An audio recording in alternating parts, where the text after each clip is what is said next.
반갑습니다. 축복합니다. 의롭다함을 입은 자의 특권이라는 제목으로 말씀을 전합니다. 지난주에 집에서 나와서 엘리베이터를 타고 지하 주차장으로 내려갔습니다. 차 문을 열려고 문을 잡아당기는데 아무리 해도 문이 안 열리는 거예요. 몇 번을 해도 안 열리는 거예요. 주머니에 열쇠 꾸러미가 있었는데 보니까 차키가 없는 것입니다. 요즘 차는 스마트 키가 주머니에 있으면 차 문을 열면 그냥 열리게 돼요. 그런데 키가 없으니까 꿈쩍을 안 하는 것입니다. 다시 올라가서 키를 찾아서 가지고 와서 지하 주차장에 내려오니까 이 차가 웰컴 하면서 깜빡이를 깜빡깜빡 하는 거예요. 키가 있다는 거죠. 저는 그것을 보면서 차 키가 있어야 문이 열리는구나.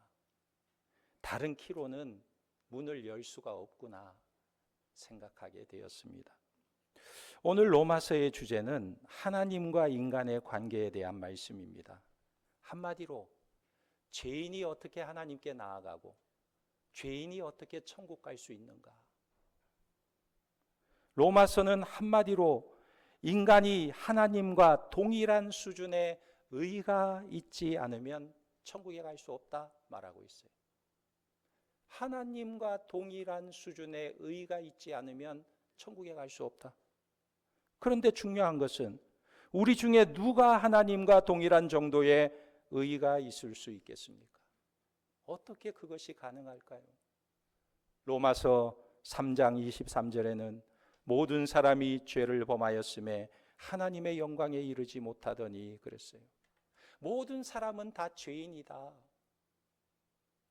하나님과 같은 의를 가진 사람은 한 사람도 없다는 것입니다.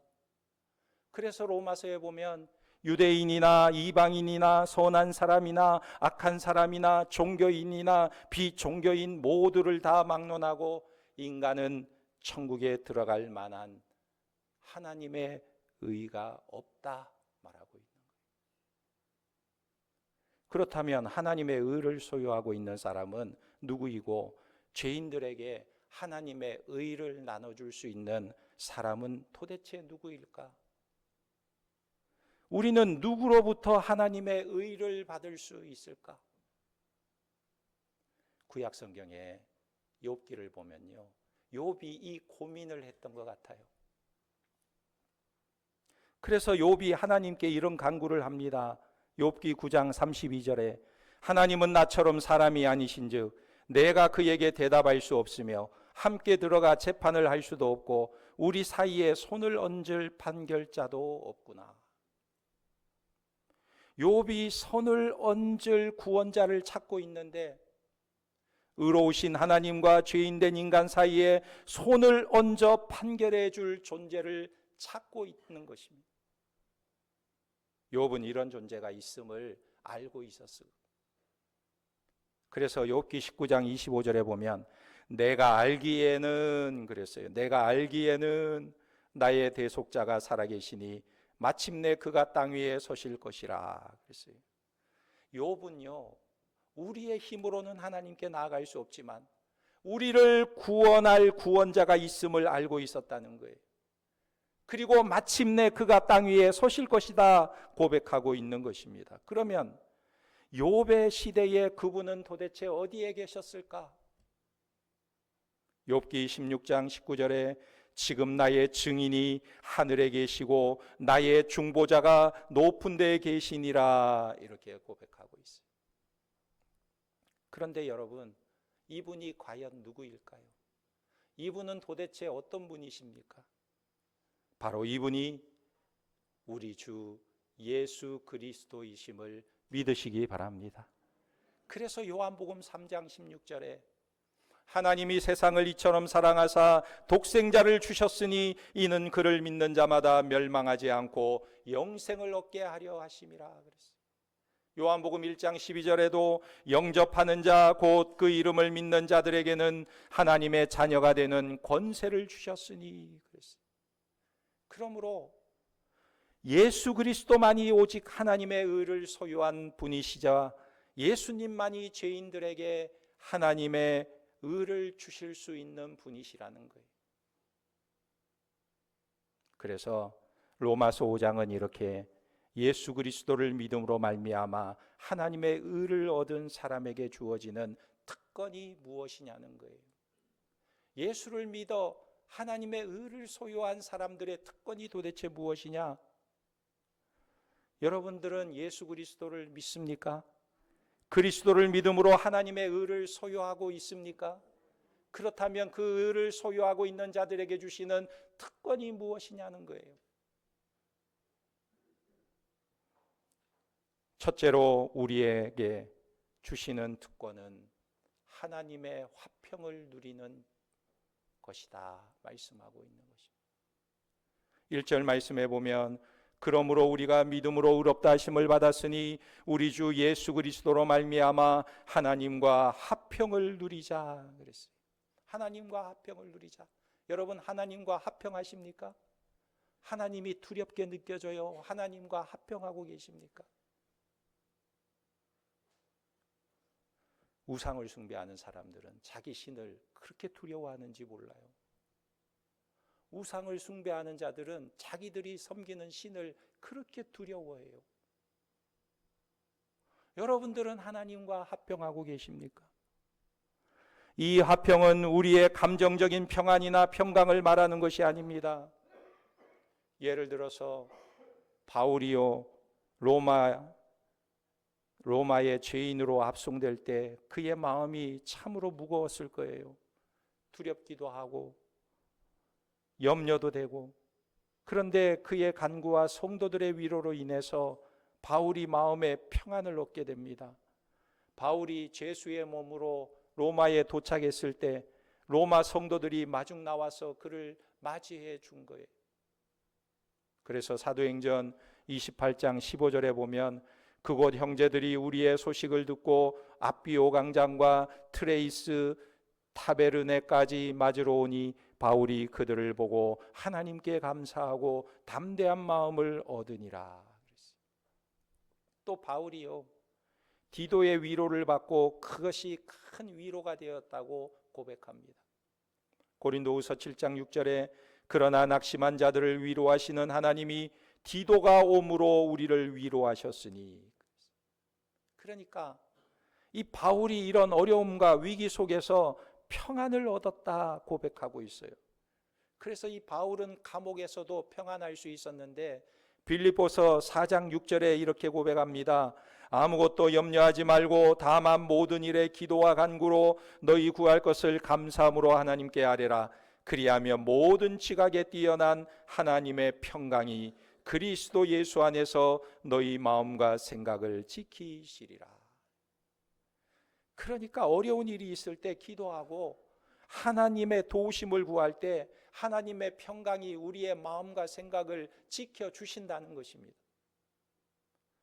그런데 이것은 어쩌면 주관적인 감정일 수도 있어요. 이런 마음이 있을 수도 있고 없어질 수도 있고 이런 마음이 생겼다가도 깨어질 수도 있고 유지될 수도 있고 주관적인 감정일 수도 있습니다.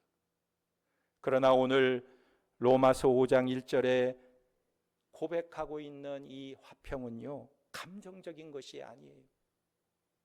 있다가 없어지고 하는 것이 아니라 이것은 하나님과 성도들 사이에 존재하는 아주 분명한 사실, 객관적인 사실이라는 것입니다. 무엇을 말하냐면 하나님과 우리 사이에 평화가 있다. 하나님과 우리 사이에 평화가 맺어졌다. 이것은 어느 때는 있다가 어느 때는 없어지고 그런 것이 아니라 항상 분명하게 확실하게 있다. 이걸 말하고 있는 것입니다. 그래서요, 이 평화는 느낌으로 확인하는 것이 아니라 하나님과 맺은 관계에서 확인할 수 있는 것입니다. 제가 전에 이스라엘에 입국하면서 입국 심사를 받는데 심사관이 그런 말을 해요. 이스라엘 비자를 여권에 받을래? 다른 종이에다 받을래? 그래요.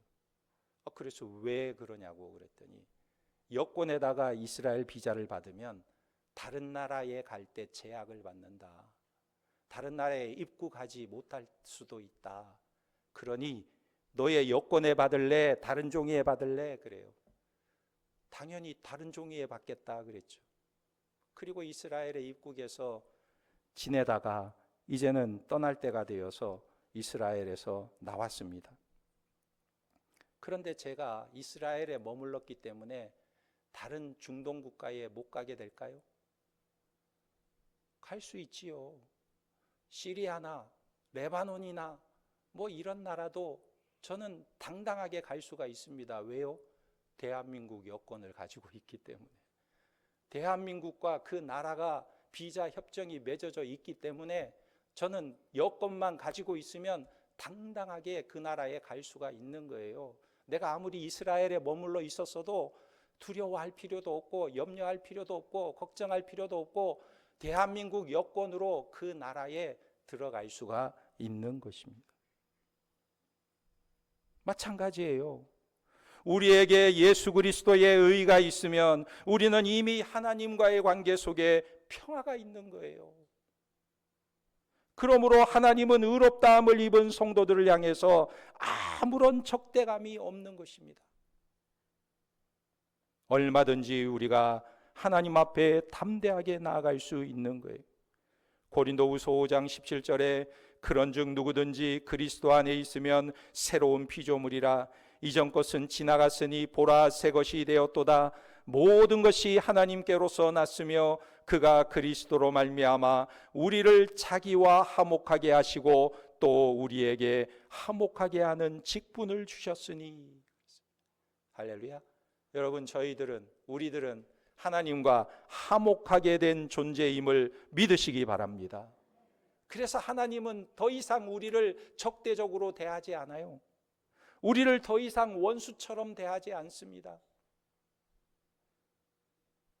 여러분, 사람이 어떤 사람을 원수처럼 대하면 그 사람이 하는 행동 하나하나가 다 이상하게 느껴져요. 나를 해치려고 하는 행동처럼 느껴져요.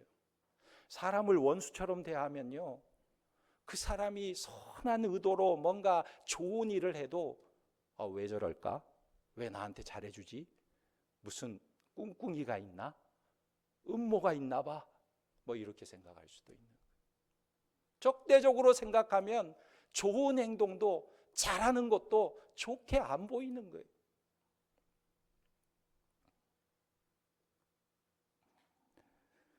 그런데 하나님께서 우리를 이제 원수로 여기지 않고 우리와 화평을 맺으셨다고 말씀하고 있어요. 그러므로 우리가 과거에 아무리 죄를 지었다 할지라도 하나님 앞에 하나님 보시기에 부끄러운 모습이다 할지라도 이제는 더 이상 죄책감에 시달릴 필요가 없는 것입니다. 왜요?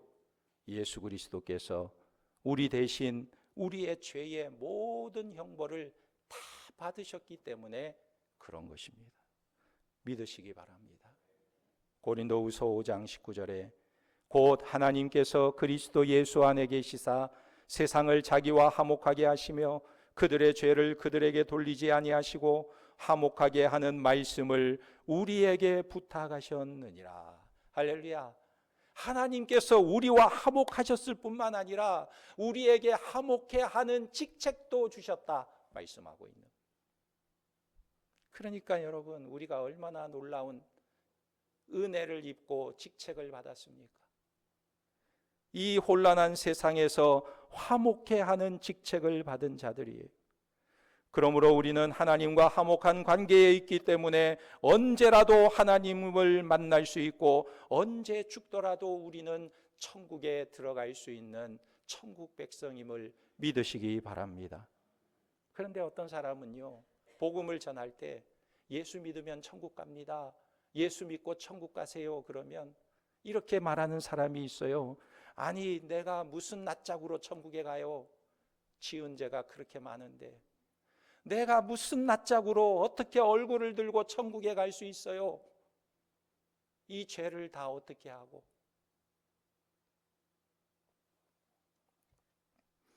그런데 그것은 여기에 있는 저와 여러분들도 마찬가지. 사실 우리는 무슨 낯짝으로 천국 갈 수 있습니까? 무슨 의를 가지고 천국에 갈 수 있나요?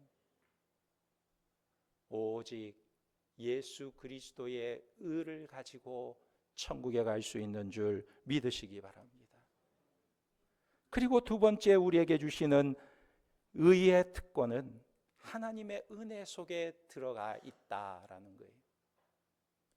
2절에 보면 또한 그로 말미암아 우리가 믿음으로 서 있는 이 은혜에 들어감을 얻었으며 하나님의 영광을 바라고 즐거워하느니라. 은혜에 들어감을 얻었다는 것은 은혜에 들어갈 수 있는 접근권을 얻었다는 거예요. 그러니까 성도의 위치가 어디냐? 우리의 위치는 도대체 어디냐? 은혜 밖에 있는 게 아니고 은혜 안에 있다는 거예요. 우리는 언제나 하나님의 은혜 안에 있는 자들이라는 것입니다. 그것은 우리가 잘났기 때문에 내가 공로가 많아서 그 은혜 속에 사는 게 아니에요. 우리가 이 땅에서 살면서 선을 많이 쌓고 공로를 많이 쌓았기 때문에 그 은혜 안에 있는 것이 아니에요.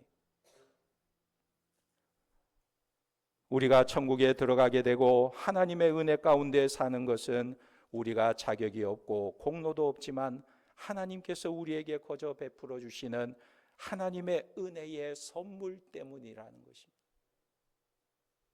그래서 스퍼전 목사님이 이런 말을 했어요. 하나님이 성도들을 보실 때 어떻게 보실까? 하나님이 성도들을 보실 때 그 마음은 어떠한가? 어떻게 보실 것 같아요? 하나님이 우리 성도들을 보실 때 어떻게 보실 것 같아요? 하나님이 자기 아들 예수를 보시는 것처럼 우리를 보신다 그랬어요.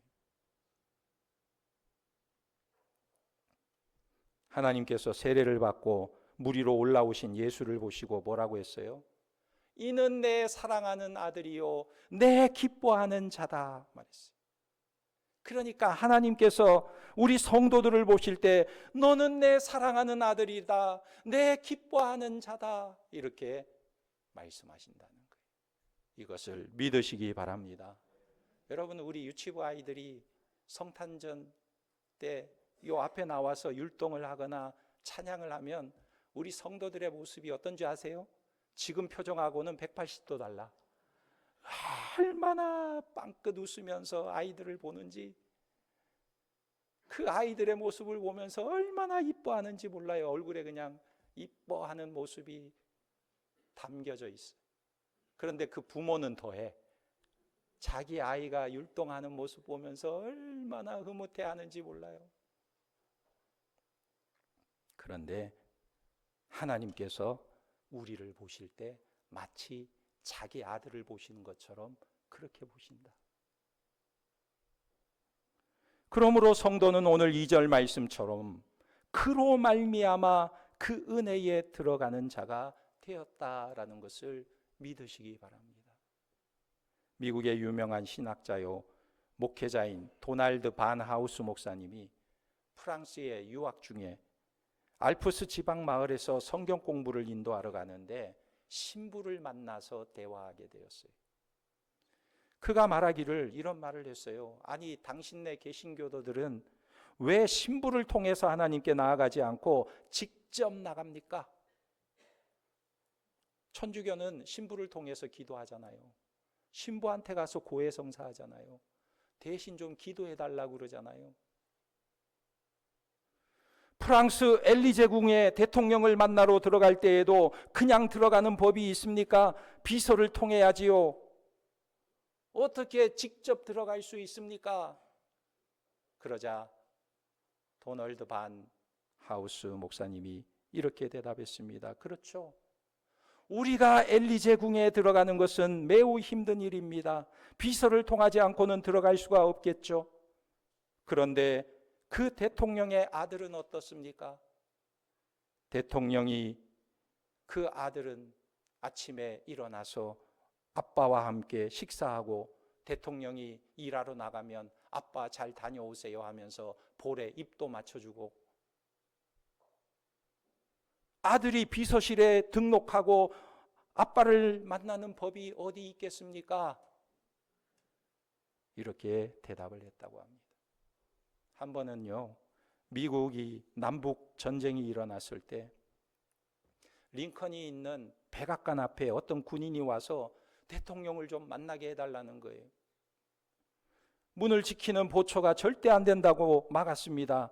그러자 이 군인이 말하기를, 내 형과 내가 지금 군대에 입대하게 되었는데 우리 어머니가 혼자 계시는데 형제 중 둘 다 군대에 입대하면 어머니 홀로 살 수가 없으니까 한 사람은 좀 늦춰달라고, 입대를 그걸 부탁하라고 왔다고, 좀 대통령을 만나게 해달라고. 그러자 그래도 보초는요, 총을 들고 가로막아서 들어가지 못하게 하고 있었습니다. 그러자 이 군인이 그 자리에 주저앉아서 울고 있었어요. 그때 아주 조그만한 아이가 그 앞을 지나가다가 그 광경을 본 것입니다. 그리고 물어보았어요. 아니, 도대체 무슨 일이에요? 그러자 이 군인이 자기의 사정을 아이에게 이야기했어요. 이 아이가 그 이야기를 다 듣고는 그 군인의 손을 잡더니 우리 아빠에게 같이 가요. 우리 아빠에게 같이 가요. 그러는 거예요. 이 아이가 바로 링컨 대통령의 아들 테드 링컨이었던 것입니다. 누구를 통해서 들어갈 수 있습니까? 그 아들을 통해 들어갈 수 있는 거예요. 그러니까 우리가 하나님 앞에 나아가는 근거는 바로 예수 그리스도 때문에 하나님 앞에 나아갈 수 있다는 것입니다. 그래서 2절에 그로 말미암아라고 말씀하고 있는 거예요. 에베소서 3장 12절에 우리가 그 안에서 그를 믿음으로 말미암아 담대함과 확신을 가지고 하나님께 나아감을 얻느니라.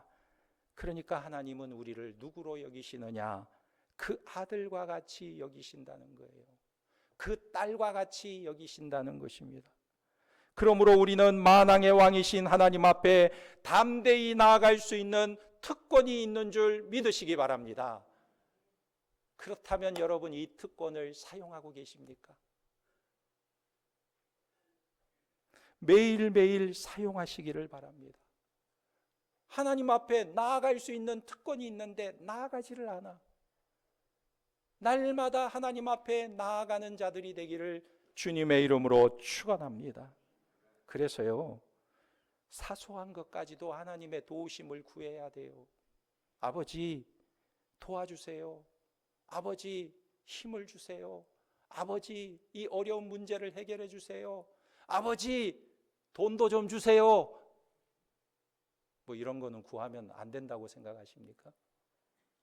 하나님 아버지 앞에 날마다 나아가서 우리의 필요를, 우리의 한계를 고백하고 도움을 구하는 자들이 되기를 주님의 이름으로 축원합니다. 그래서 우리는 하나님께 요구할 권리가 있는 하나님의 자녀예요. 하나님 앞에 이 특권을 사용하시고 누리는 자들이 되시기를 예수님의 이름으로 축원합니다. 마지막으로 우리가 누리는 특권은 하나님의 영광을 바라고 즐거워하는 거예요. 2절 후반절에 보면 하나님의 영광을 바라고 즐거워하느니라 그랬어요. 우리 성도는 하나님의 영광을 소망하며 기뻐하는 것입니다. 언제? 평안할 때? 안정될 때? 아니요. 이 말씀은요, 초대교회 성도들이 환난과 핍박과 또 언제 죽을지 모르는 상황 가운데 주어지는 말씀인데, 너희의 소망이 끝난 것이 아니라 너희는 소망을 바라는 자들이다, 이렇게 말씀하고 있는 거예요. 오늘날 이 시대를 보면 모든 것이 불확실하고 불안정한 시대로 들어섰어요. 20세기만 해도 많은 사람들이 낙관적이고 낭만적이었습니다. 그러나 21세기에 들어서면서 이런 낙관주의가 거의 사라지고 있는 것 같아요. 여러분들은 하루 종일 살면서 긍정적인 말을 몇 마디 하고 계십니까? 긍정적인 말을 많이 하세요? 부정적인 말을 많이 하세요? 잘 될 거다, 잘 된다라는 말을 많이 하세요. 안 된다, 안 될 거다라는 말을 많이 하세요.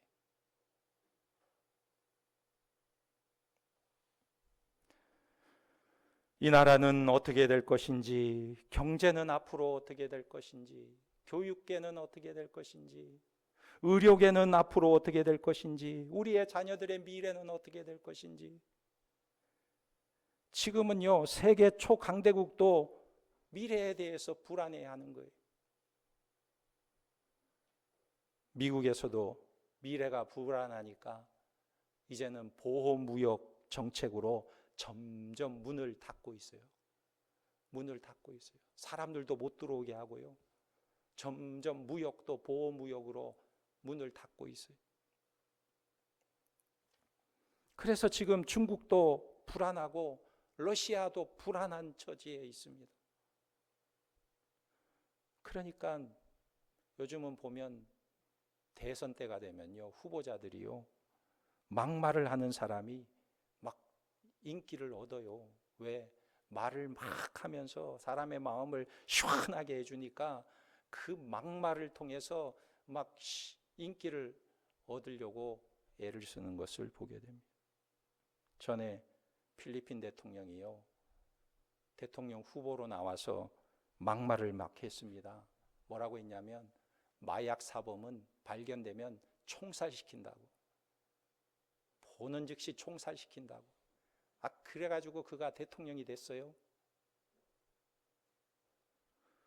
오늘 우리나라도 참 불확실한 시대를 맞이했습니다. 정치가 혼란하고 경제가 불투명합니다. 그런데 이럴 때 막말을 하거나 거침없이 말하는 사람에게 사람들의 마음이 쏠리지 않을지 몰라요. 왜 그렇습니까? 시대가 불확실하고 불안정하기 때문에 그래요. 또 오늘날 사람들은 경제적인 쇠퇴에 대해서 대단히 두려움을 가지고 있습니다. 환경오염이 심하고요, 자연재해가 계속해서 일어나고 테러의 위협이 있고 북한의 핵 문제가 있고 언제 또 전쟁이 일어날지 모르는 두려움과 불안 속에 살아갈 때가 많습니다. 세계에서 지금 전쟁이 일어나는 거 보면, 21세기에 저렇게 전쟁이 일어나는 걸 보면 우리에게도 언제 저렇게 전쟁이 일어나지 않을지 두려운 거예요. 그래서 사람들이 예전에는 어디 이민 가면 이런 두려움과 염려는 피할 수 있겠다 하고 이민을 가기도 했어요. 미국에 가면 좀 안심하고 살 수 있겠지 하고 미국에 가기도 합니다. 그런데 그곳에 가보니까 그곳에도 여전히 마찬가지예요. 총기 사건이 자주 발생하고 인종차별이 있고 폭동이 일어나고 하니까 이곳도 편안하지 않구나. 유럽은 정말 사람들이 잘 살고 살기 좋은 나라가 많다, 그렇게 생각을 했는데 지금은 또 유럽을 생각해 보면 그것은 옛말인 것 같아요. 난민들이 많이 유입되어서 테러와 폭동이 자주 일어납니다. 도둑과 사기꾼들이 난무해요. 물건 훔쳐가는 사람들이 그렇게 많아요. 그래서 지금은 우리나라에서 사람들이 아무리 북에서 핵무기를 개발하고 미사일을 쏘아대어도 이제는 꿈쩍도 안 와요. 마트에 가서 막 사재기도 하지 않고 어디 이민 가서 편안하게 살 생각도 않고 이 나라에 그냥 꼼짝하지 않고 있는 것입니다. 어디 가나 비슷하니까. 그래서 사람들의 마음이 점점 냉랭해지고 부정적인 성향이 강해지는 거예요. 그런데 이러한 때에 우리는 세상 소리에만 주목해서는 안 되는 것입니다. 세상 소리에만 귀를 기울여서는 안 되는 거예요. 이럴 때 우리는 하나님의 말씀을 들어야 하는 것입니다.